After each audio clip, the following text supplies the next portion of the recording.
Révélé au grand public dans Les Petits Mouchoirs de Guillaume Canet, Laurent Lafitte fait aujourd'hui partie des comédiens français qui comptent. Parfaitement à l'aise dans la comédie Papa ou Maman, il l'est tout autant dans des rôles plus sombres comme celui d'un animateur vedette tyrannique dans K.O. à l'affiche cette semaine. Sociétaire à la Comédie Française depuis 5 ans, Laurent Lafitte enchaîne inlassablement les rôles au théâtre et au cinéma. Comment vit-il ses doubles carrières? De classe mannequin à elle, quel regard porte-t-il sur son travail? Nous irons également sur le tournage très festif de Pas de serre et vous découvrirez l'actualité belge du cinéma cet été. Allez, hop, home cinéma, c'est parti!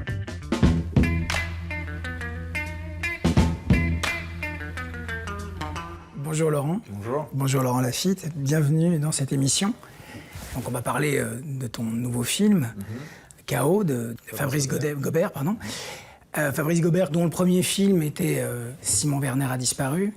Il a fait la série Les Revenants, la saison 1 et la saison 2, et là il revient au cinéma avec ce film. Bonjour Monsieur le Comte. Bonjour Monsieur le Comte. Vous avez rendez-vous avec les programmes dans 5 minutes. Ça a donné quoi les audiences? J'aurais besoin de vous parler. Demandez pas les choses, obtenez-les. La dictature par la peur, ça marche plus. Si vous pensez que c'est mieux ailleurs, personne ne vous retient. Je vous aime bien, Antoine. J'aimerais pas que vous explosiez en plein vol. C'est pas un roman, ça? Plus personne s'intéresse à toi, alors tu déverses toute ta haine sur moi? Quand les gens sont poussés à bout, T'es vraiment une pourriture! faut pas s'étonner qu'ils pètent les plombs.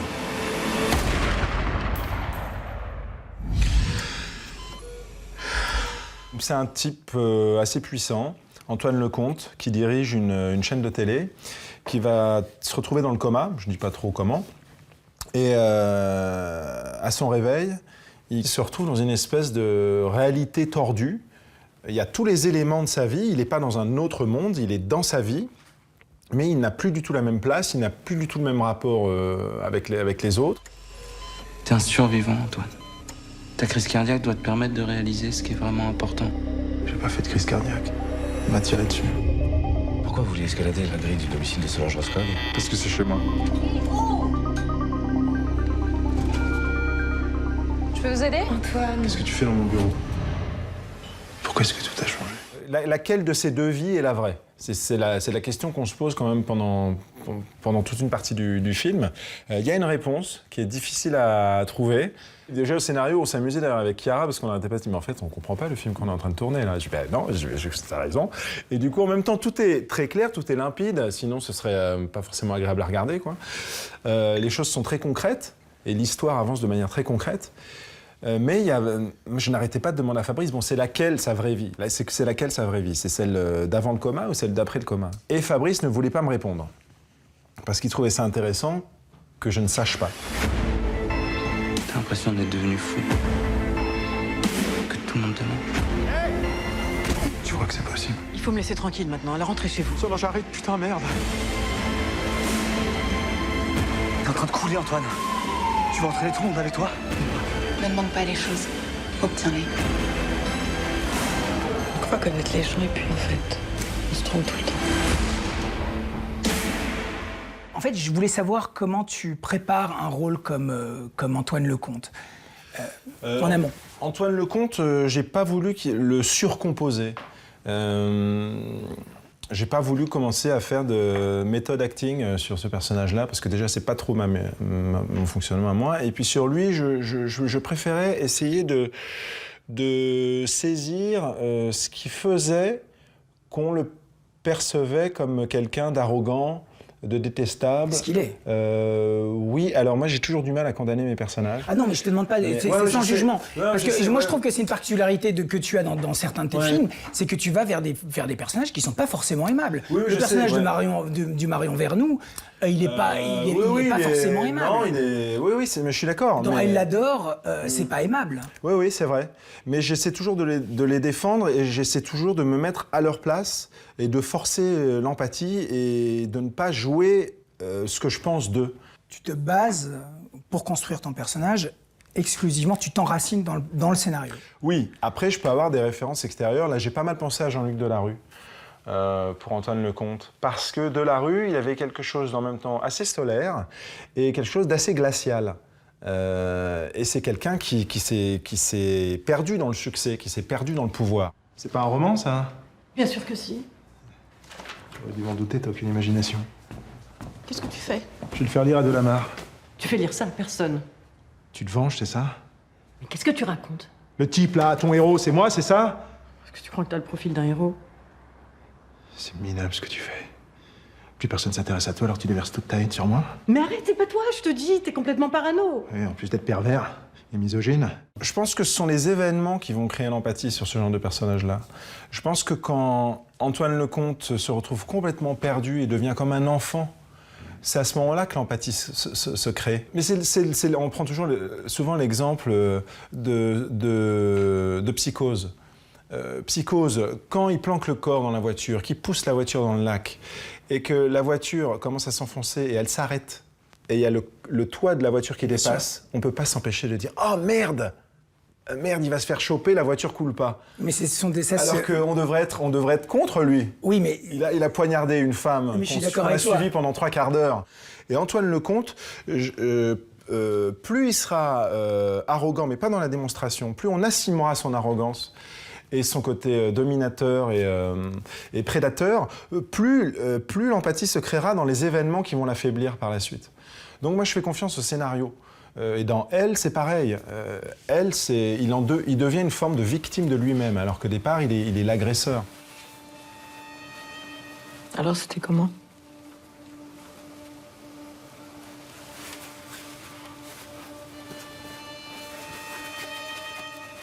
C'était bon, c'était comment?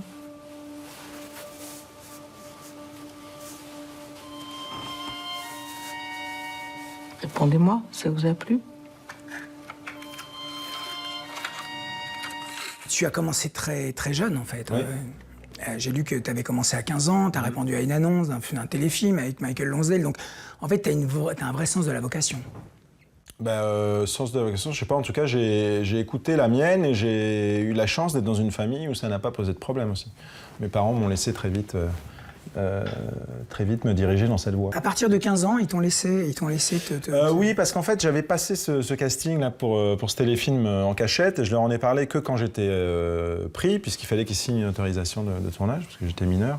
Donc là, j'étais obligé de leur en parler et ça a été un peu mon coming out artistique. J'étais obligé de leur dire, bon bah voilà, je veux être comédien. Et puis après, ce tournage a été un vrai choc. J'ai vraiment compris que c'était... Ce que tu voulais faire. C'était ce que je voulais faire. C'était le plateau, c'était l'endroit où je me sentais le plus légitime, bizarrement, alors que j'avais jamais mis les pieds sur un plateau de tournage. Mes parents n'étaient pas du tout dans le milieu artistique. Et j'étais tellement déprimé à la fin de ce tournage, j'arrivais plus à aller en cours, que mes parents ont vu que c'était vraiment quelque chose d'important, que c'était pas juste une passade. Tu rentres donc au cours Florent, donc tu fais des rencontres qui sont assez déterminantes et tu tournes sans arrêt. Beaucoup quand même. Hein. Enfin, Tu tournotes. Tu tournotes, mais tu fais classe mannequin pendant un moment donné. Tu fais beaucoup de choses. Alors c'était un complot entre vous deux, c'est ça? Ouais. Ah, le fameux bon sens féminin. Eh oui, jouer sur l'orgueil d'un garçon, ça marche à chaque fois. Ah, enfin, à tous les coups, c'est une idée de Marion, ça, hein? Je suis pas une comédienne, hein? Ouais. À un moment donné, quand tu fais ton one-man show, donc des années plus tard, tu parles de reprise de pouvoir. En fait, tu reprends le pouvoir. Pourquoi? J'étais comédien, je travaillais plus ou moins régulièrement, comme les 3 quarts des acteurs. J'étais intermittent du spectacle, donc il y avait des années fastes, d'autres moins. Mais je ne faisais pas mon métier comme j'avais envie de le faire. À savoir, avoir le luxe de choisir ce que je vais faire. Enfin, je dépends toujours de ce qu'on m'envoie, mais en tout cas, choisir, provoquer le désir et faire mon choix là-dedans. Et j'avais envie de m'exprimer, j'avais envie d'avoir un espace pour m'exprimer. Alors j'aurais pu comme... T'es déjà au Français à ce moment-là ou pas? Ah non, je suis pas à la Comédie Française du tout. Non. Mais j'avais déjà fait le Conservatoire National, donc j'étais plus destiné à travailler dans le théâtre subventionné que faire un one-man show. Mamie Macaron. Oui. Non, mais il n'y a pas de mamie. Qu'est-ce qu'elle raconte ça là? Y a pas... Où est-ce qu'il y a une mamie? Je vois pas de mamie. Moi, il n'y a pas de mamie. Non, il n'y a pas de mamie ici. Non, il n'y a pas de mamie. Non. Non, appelle-moi Granny. Oh, non, parce que mamie, la vieille mamie. Alors que Granny. La belle Granny.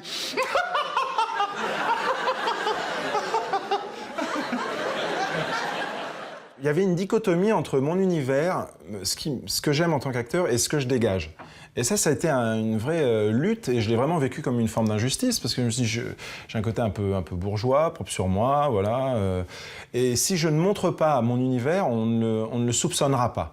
Donc il faut que j'écrive, et j'ai fait ce one-man show pour ça. Mais ce one-man show, il change tout, en fait. Oui, il change tout. Ouais. Mais même auprès des gens qui me connaissaient depuis très longtemps. Parce que Guillaume Canet me propose des petits mouchoirs en sortant du one-man. Mais vraiment en sortant. En fait, tu rencontres toute une galerie pas mal de notables, d'amis qui sont là maintenant. De Canet, Lelouch, ton agent, Cécile Fessenberg, tous ces gens-là, en fait, tu les rencontres à Florent. Ouais, c'est incroyable. Ouais, c'est marrant. Je dis pas aux autres que je t'ai montré ça. Tu vas laisser un truc chez elle? Mais non, ça veut dire que j'ai laissé un peu de moi. Qu'elle pense à moi, quoi. Ah oui, d'accord. Ouais, bon, et alors? Bah, je fais quoi? Je réponds? Ah non, surtout pas, non. Quoi, mais je réponds rien du tout. Tous les jours, moi. Rien. Tu fais rien. Mais bon, je connais, c'est bateau Casabon. Avant le one-man show, tu fais le conservatoire, bien sûr, mais tu fais aussi une école en Angleterre de comédie musicale, donc c'est assez complet, t'as un bagage complet, t'as fait du café-théâtre au Café de la Gare avec Élie et Dieudonné, enfin t'as fait énormément de choses. Ouais. Donc il y a une impatience en fait, t'as une vraie impatience d'exister, tu vois l'heure qui tourne. Bah oui, alors heureusement je suis pas une comédienne, donc je suis moins angoissé par l'heure qui tourne, parce que je pense que pour les filles c'est encore plus dur. Mais oui, il y a une angoisse que les choses se passent pas comme j'ai envie qu'elles se passent. Mais ça encore maintenant, ça part pas. C'est-à-dire qu'au départ, il y a l'angoisse que ça décolle pas, et puis après, il y a l'angoisse de... pas forcément que ça s'arrête, mais en tout cas de ne pas avoir les projets qui font progresser, qui procurent des sensations nouvelles. Antoine, c'est pas à moi de te le dire, mais... lâche l'affaire une bonne fois pour toutes. C'est fini avec Juliette. Elle va se marier avec lui. Tu déconnes. J'ai l'air. Tu peux interpréter beaucoup de choses. On voit le prisme, le spectre en tout cas, c'est quand même assez large ce que tu es capable de faire. Et en même temps, on a l'impression que tu n'es jamais... qu'il y a toujours cette élégance, en fait, cette distance avec le personnage. Tu n'es pas un acteur qui va chercher de tripes, c'est-à-dire où ça dégueule d'émotion. C'est-à-dire qu'il y a toujours quelque chose comme ça qui est un peu distancié. J'espère ne pas être trop en distance quand même avec mes personnages. J'espère quand même les incarner. C'est pas péjoratif. Non, bien sûr, c'est pas du tout péjoratif. Mais disons qu'en fait, ce que j'aime bien, c'est quand les choses ont l'air d'être faites sans effort. Moi, j'aime pas quand on voit le travail de l'acteur ou quand l'émotion est trop démonstrative, elle me met mal à l'aise et je la trouve impudique. Donc, je préfère un acteur ou une actrice qui va retenir ses larmes, ça peut me bouleverser, quelqu'un qui s'empêche de pleurer, ou quelqu'un qui est ivre et qui fait croire qu'il n'est pas ivre. Voilà, j'aime bien quand les choses sont contenues, parce que dans la vie, les choses sont souvent contenues, et c'est ça qui les rend bouleversants. Ouais. Ah, il est tout chaud, le sol. C'est une chaudière à bois. Je l'ai installée moi-même. Ça a dû être du boulot. Ouais. Elle fonctionne par combustion inversée. Par combustion inversée. On dirait que vous venez d'inventer ça. Non, j'invente rien.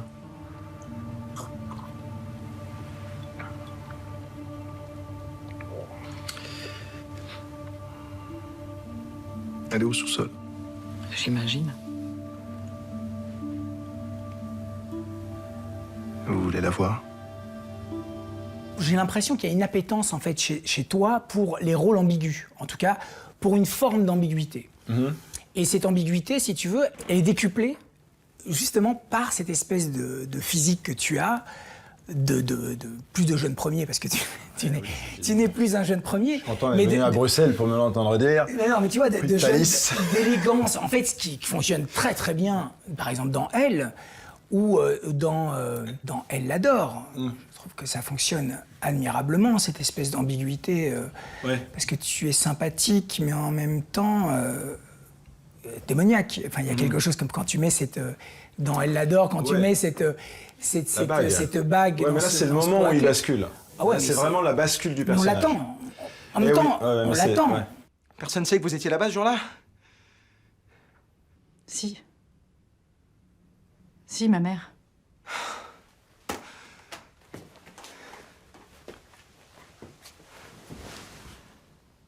Je vous promets que si elle remonte jusqu'à moi, je dirai rien. Bien sûr que si. Il faut un verre d'eau. Oui, bien sûr.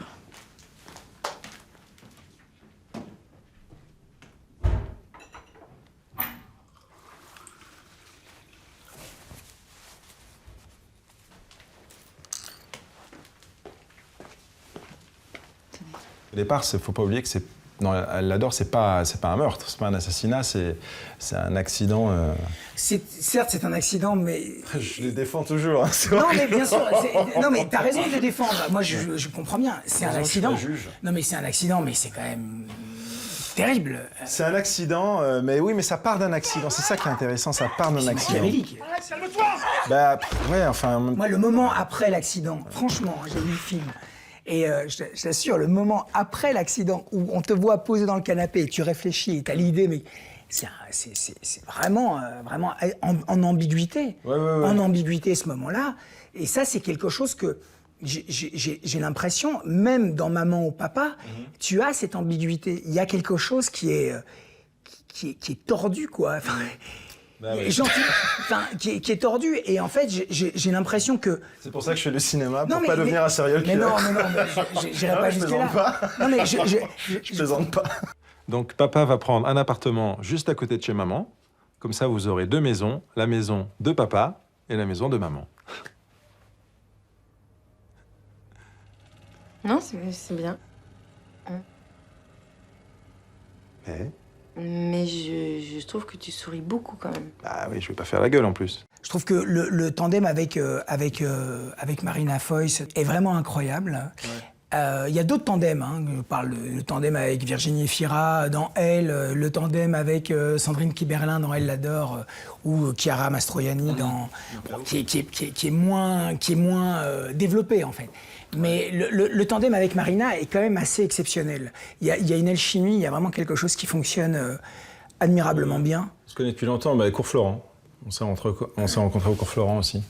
On travaillait sur les carnets de Camus. On s'est rencontrés sur un atelier là-bas. Mais oui, donc ça fait, par coquetterie, je vais pas dire combien d'années, mais ça fait un paquet d'années qu'on se connaît. Donc oui, et puis là, Papa ou Maman, c'était un peu spécial parce qu'on a, notamment le 2, surtout le 2, on a beaucoup travaillé à l'écriture. C'est ça, parce que tu collabores au scénario, en fait. Tu fais ça... Sur Papa ou Maman, oui. Ouais. Et sur l'autre côté du périph' aussi. C'est vous qui allez choisir de vivre chez maman. Ou chez papa. Ou chez papa. Ou chez papa. Comment ça se passe, en fait? C'est-à-dire qu'il y a l'écriture, il y a les scènes, donc j'imagine qu'ils sont balisées, écrites, etc. Et sur le plateau, est-ce que vous inventez? Est-ce qu'il y a quelque chose que vous amenez? On ne fait pas tellement d'impro. En amont, on va on s'est beaucoup vu, on a beaucoup réécrit les scènes, on les a poussées, on les a redialoguées, l'appropriation, elle s'est plus faite en amont que sur le plateau. Il y en a, après, quand on tourne, si jamais on a une petite fulgurance, on va surtout pas se retenir. D'autant qu'on se connaît bien, donc c'est l'avantage. On va pas avoir peur d'être jugé, donc on peut proposer des trucs. Mais on n'a pas travaillé dans l'improvisation. Bah, ça n'empêche pas. C'est vrai que j'ai eu des personnages qui m'ont demandé pas mal de maîtrise et de contrôle. Mais aussi parce que moi, dans la vie, j'ai un visage qui est assez mobile, je suis plutôt très expressif. Et au cinéma, c'est un piège, ça, parce que quand on est serré, la caméra voit tout, la caméra voit la pensée. Donc moi, j'essaie tout le temps d'être concentré sur la rétention. C'est-à-dire sur la rétention de l'émotion, sur la rétention de l'expressivité. C'est peut-être ça qui peut donner un aspect un peu technique à mon jeu, peut-être.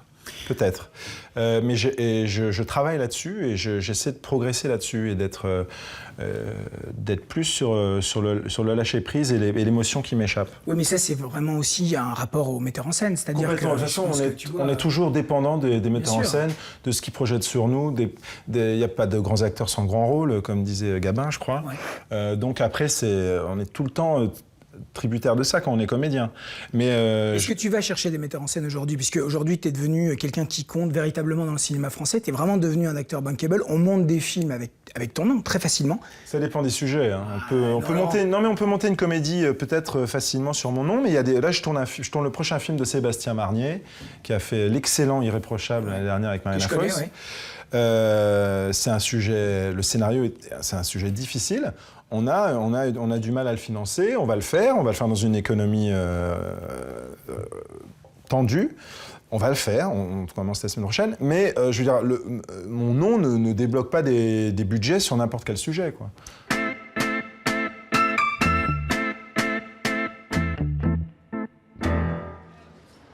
Nous quittons un instant l'appartement pour nous rendre à Anvers, où débute le tournage de Patser, le nouveau film d'Adil El Arbi et Bilal Fallah.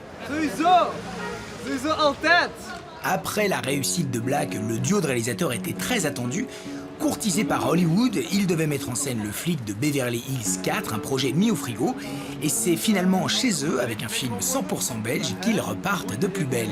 In ieder geval, de camera die gaat draaien. En wat spannend zou zijn, is dat we eerst uw reactie zien, dan zien we zijn reactie. Patser, ce sont 4 amis, 4 glandeurs des quartiers populaires d'Anvers, qui, en réalisant leur rêve, devenir les rois de la cocaïne, déclenchent une véritable guerre des gangs, allant jusqu'à provoquer la colère du cartel colombien. Patser est produit par le bruxellois Nabil Benyadir, qui, il y a quelques mois, avait déjà situé l'action de son propre film, Doe de Hoek, dans la banlieue d'Anvers. Pour celui qui s'est fait connaître avec Les Barons, Patser, c'est d'ailleurs un peu Les Barons en Flandre. Quelque part, c'est Les Barons parce que ça parle aussi de jeunes, de quartiers, d'origine marocaine. Nabil Benyadir, il est aussi co-scénariste, il est producteur aussi du film. Mais d'un autre côté, c'est pas exactement Les Barons parce que ça se passe quand même à Anvers, ça parle de la drogue et c'est quelque part aussi plus dur que Les Barons qui reste quand même une comédie. En fait, c'est un mix entre Les Barons et Black. Ça, c'est Patser. Particularité de la méthode Adil et Bilal, un casting volontairement atypique. Autour d'un comédien confirmé comme Matteo Simoni, révélé dans Marina, on retrouve Saïd Boumazoug, membre d'un collectif musical de hip-hop, ou encore Nora Garib, connue au nord du pays pour sa participation à un concours de chant pour ados. Pour moi, ça fait beaucoup parce que c'est difficile. J'ai chanté, mais maintenant c'est acté et j'ai nulle d'expérience. Seulement pour moi et pour Matteo, c'est un petit peu un rôle qu'on acte parce que moi je suis très calme, je suis une fifi, mais elle est très masculine, donc c'est un petit peu difficile pour moi, mais maintenant ça marche. Nous, on voulait faire une combinaison comme dans Black et dans Image. On voulait prendre des gens qui sont professionnels et des gens qui ne sont pas professionnels, donner la chance à des nouveaux talents, parce qu'on trouve que c'est très intéressant ce mix. Et aussi, quelque part, il n'y a pas beaucoup d'acteurs d'origine maghrébine, pas de la jeune génération en tout cas, et il faut les trouver. Cette approche du casting fait le succès du cinéma populaire en Flandre, où la barrière entre les genres n'existe pas, la popularité de l'un servant la notoriété de l'autre.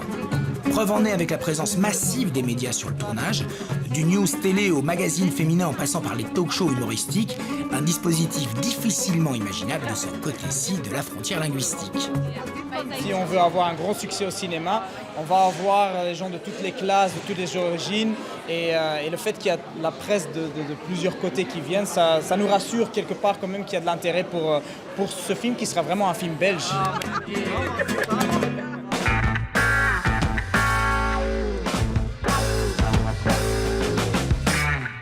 Les spectateurs sont là, dépêchez-vous. Attends, je suis pas prêt. Bonjour, cher public. Nous allons ce soir vous interpréter 3 pièces. Pour cet été et notre grand plaisir, 2 longs métrages d'animation produits en Belgique s'affichent sur les écrans. Après Ernest et Célestine, Benjamin Renner met en scène Le Grand Méchant Renard, produit par Panique. Adapté d'une bande dessinée, le film se présente sous la forme de 3 histoires très agitées. Ben Stassen produit et co-réalise Bigfoot Junior, son 6e long métrage aux critères hollywoodiens, destiné au marché international mais toujours réalisé en Belgique. Un film qui, à nouveau, assure face au poids lourd de l'animation américaine.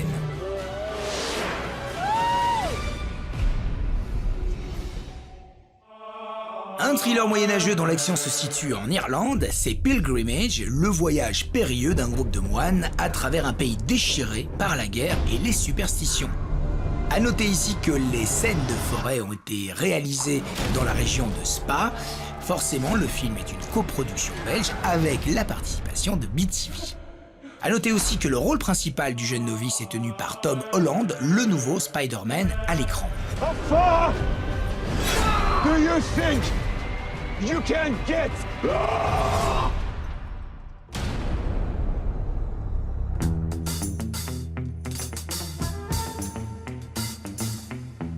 Un, deux.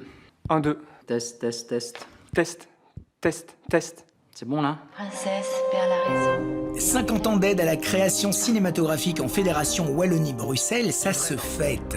À cette occasion, 50 films sont mis à l'honneur, parmi ceux ayant marqué l'histoire du cinéma belge francophone. De juin 2017 à juin 2018, ces films sont à redécouvrir à Beaux-Arts, Cinémathèque et Flagey, et de nombreuses autres projections et événements auront lieu à Bruxelles, en Wallonie, à la télévision et sur BTV en vidéo à la demande. Toutes les infos sur 5050.be. 13 projections gratuites en plein air dans 13 lieux, parfois méconnus, de différentes communes. Cette année à nouveau, et à l'heure où les cinémas de quartier ont presque tous disparu, Bruxelles fait son cinéma du 7 au 19 juillet. Toutes les infos sur bruxellesfaitsoncinema.be.